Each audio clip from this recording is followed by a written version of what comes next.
क्योंकि बहू झूठ नहीं बोलती। सुधा और राकेश के 3 बेटे थे।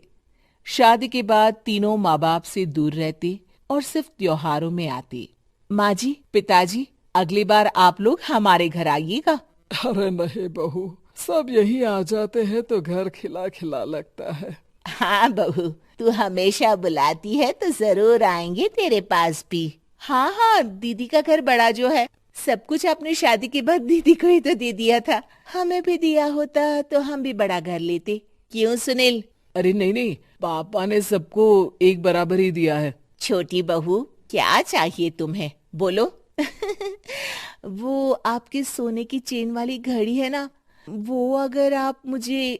तभी वहाँ मजली बहू भी आ जाती है। और मुझे ना आपका मंगलसूत्र, कितना लंबा, सुंदर और भारी भी है। अरे हाँ हाँ, तुम दोनों को ही दूंगी बहू, चिंता न करो। चलो अब खाना लगाओ, खाना खाया जाए।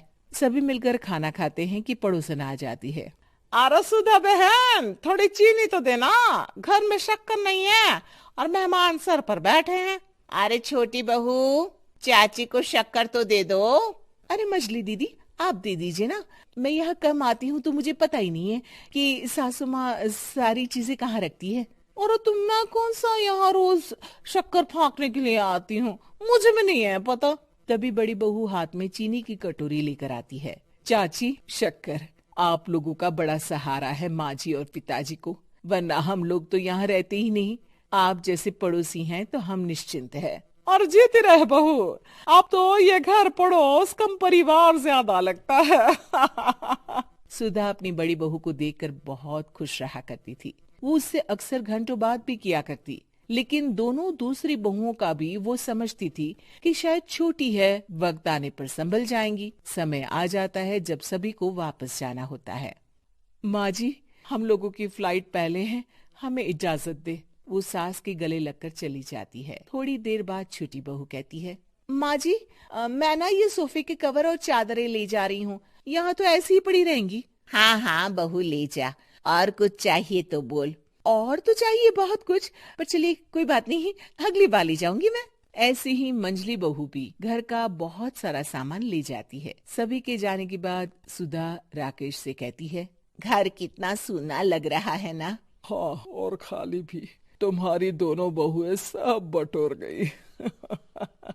अरे ठीक है ना, हम दोनों ही तो हैं, कितना सामान लगेगा। फिर उन लोगों की नई गृहस्थी, इतना मत सोचा करे। समय बीतता है। ऐसे ही हर साल त्योहारों में सुधा और राकेश के बच्चों की बहू आते और जाते वक्त ढेर सारा सामान पैक कर कर ले जाती। लेकिन कुछ ही सालों में सुधा का देहांत हो जाता है। पिताजी, आप यहाँ अकेले क्या करेंगे? हम लोगों के साथ चलिए। अरे नहीं नहीं बहू, इस घर में सुधा की यादें हैं, मैं उसे नहीं छोड़ सकता हूँ। अब तुम लोगों की माँ नहीं रही। देख लो, वैसे तो मैंने उसके जीते जी सब कुछ दे दिया है, लेकिन कुछ उसका पर्सनल कीमती सामान था, जो ये है, ले लो। सामान में होती है एक घड़ी और एक मंगलसूत्र। माँ जी ने कहा था कि वो ये घड़ी मुझे देंगी। हाँ हाँ पिताजी, माँ ने सबके सामने ये घड़ी सरिता को देने के लिए कहा था। उठा लो सरिता माँ की घड़ी। अब क्या था, छोटी बहू फट से घड़ी उठा लेती है। और पिताजी, ये मंगलसूत्र तो माँ ने मुझे ही देने को कहा था, याद है ना? वो सभी की ओर इशारा करती है। तू भी ले ले ये हार बेटा, कोई बात नहीं। मंजली फटाक से हार उठा लेती है। ससुर बड़ी बहू की तरफ देखते हैं। तुझे क्या दूं बेटा? पिताजी, माँ ने एक चीज मेरे लिए भी रखी है। सभी के कान खड़े हो जाते हैं कि आखिर सास ने क्या रखा होगा बड़ी के लिए।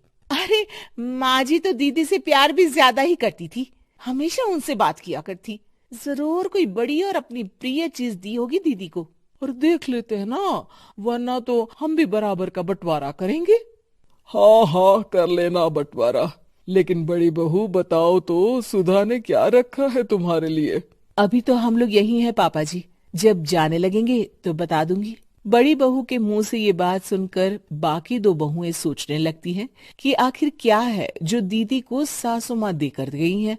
दीदी, ऐसा तो नहीं ना कि पूरे घर का आधा हिस्सा माँ बड़ी भाभी को देकर गई हो? तभी वहाँ ससुर आ जाते हैं। नहीं नहीं, ऐसा कुछ नहीं है।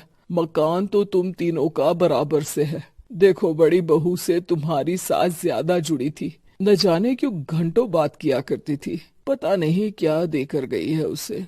और ससुर जी, आपको क्या पता, चालाकी से पूरे घर के पेपर में साइन करवा लिए हो, या फिर कोई छुपा गहना।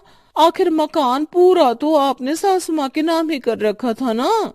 अब घर में ये सस्पेंस बन जाता है कि आखिर बड़ी बहू क्या लेकर जाएगी। फिर वो दिन भी आ जाता है जब बड़ी बहू के जाने का समय हो जाता है। बेटा, परसों तुम चली जाओगी, बताया नहीं माँ ने तुम्हें क्या दिया? घड़ी और हार जो बेशकीमती था और तुम्हारी सास को सबसे ज्यादा प्रिय था, उसका तो बंटवारा भी हो चुका है। अब तुम्हारी बारी। हाँ पिताजी, आज मैं ये बात बताने ही वाली थी। माँ ने मुझे उससे भी बेशकीमती चीज दी है, और वो है आप। आपसे अधिक प्रिय उन्हें कुछ नहीं था। माँ चाहती थी कि आप मेरे साथ रहें। चलिए पिताजी। बेटा, मेरे पास तो कोई पेंशन भी नहीं है और ना ही कोई प्रॉपर्टी। लेकिन आपके पास संस्कार है पिताजी, जो मेरे बच्चे आपसे लेंगे, तो आपको ले जाने पर स्वार्थ ही है मेरा। चलिए ना पापा। सभी के सामने पिताजी बड़ी बहू और बेटे के साथ उनके घर चले जाते हैं।